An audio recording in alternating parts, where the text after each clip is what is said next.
We're here to talk about business operations and management. And this is very big for us because that's what our company is built upon, helping other companies figure out their standard operating procedures, helping them establish internal accounting and finance practices, and helping them get access to capital as needed. First thing about any type of business is your structure. It's not something that you earn from someone else. Maybe the state has a general rubric, maybe the federal government has a general rubric.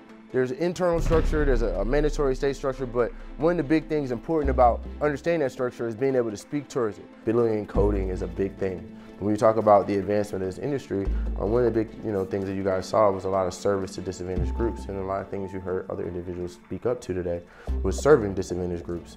And you heard about having equity access and things like that, right? But there's these skill sets that have to work together. What your company stands for? What's your mission? That's probably why you wanted to meet each other today, right? When we just did that exercise, the question was, you're on the right bus and the right seat.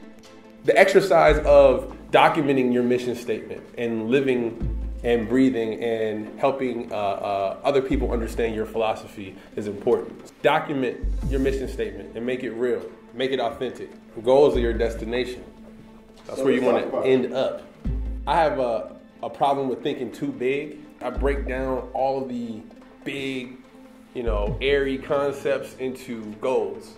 And with those goals, I say, okay, I want to get this done with it's a SMART goal, right? Specific, measurable, all that, achievable, timely, right? Specific, measurable, achievable, results-oriented, result-oriented, timely. Smart. Right, smart, right? He's too smart to slow down for you guys today. Yes, those are goals, but how are you going to get there? There's intermediate steps, right? Get intermediate shots of dopamine, right, when you complete those small tasks. So set that up. As you say, I'm going to get a cannabis dispensary or grower's license. Okay, what's next? Write it down. What's the next step? First you decide and then you research. Reorganize the steps. Reorganize is big. Strategic partners. He told you his process of getting there, right? Look at his abilities after researching the regulations of the industry. Look at his abilities to fill holes.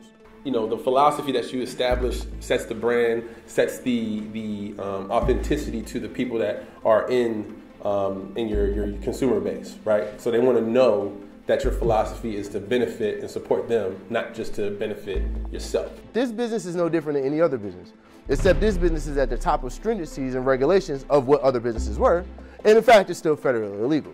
So if you don't have a strong company policy and strong philosophies that work towards it is your ultimate purpose and your purpose of serving which it is your consumers and having pride in the state program, let me be honest about it, having an ability to support the state program, work with them in a way that helps develop that philosophy to match your business philosophy so that you have a community philosophy about what the industry should be.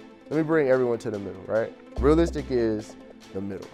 And where that middle goes is you getting your idea about what the world should be about, someone else getting their idea about the world should be about, and people doing something about it. So when you're writing an application, right, this branches out in all different angles, and you got to have the right people in the right place so that the commission knows that you understand business management and structure, and you have safeguards in place on both angles. Cannabis is a people-first industry, right? And so you should have different subsets of training. How do you avoid diversion? How do you avoid sales manipulation? How do you avoid theft? How do you avoid people in the wrong limited area without proper access and badging and all that kind of stuff? Everybody needs to be trained up. So if you have a director of HR, they need to specialize in all those angles. And you need to write down an application and say, this is what we're going to do. This is how we're going to make sure we take care of our internal structure and also the external impact of that structure, and also face the client. It's kind of weird, right? It's kind of a couple of layers. That's why you got to have a couple people, a couple visions. Writing templates are really, really important. Not something that somebody else decided, but that you have a benchmark in how you write each paragraph. Intro, meet, policy, process, people involved, quality assurance measures, close. Policy, process, people assurance, and every paragraph needs to be charted out like that. The same way. Each element of each category is asking you in a way that is almost repeating. Some people worry about word counts, some worry about saying it right. It's both together. Write it the way you need to, parse it down, but still make sure you have a checklist. That's a 20. I go to court, I got a checklist. I go in a business meeting, I got a checklist. I go to the bathroom, I got a checklist. Wash your hands.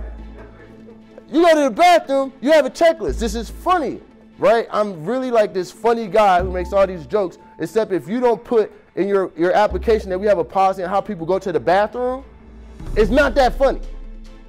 Because then you'll cry about losing. And then somebody else is just better than you, right? Because there are people who are more talented. There are people who work harder. Your job is to find them, put them in your cipher, and give them a checklist to write for you on, so that you know they got it all out.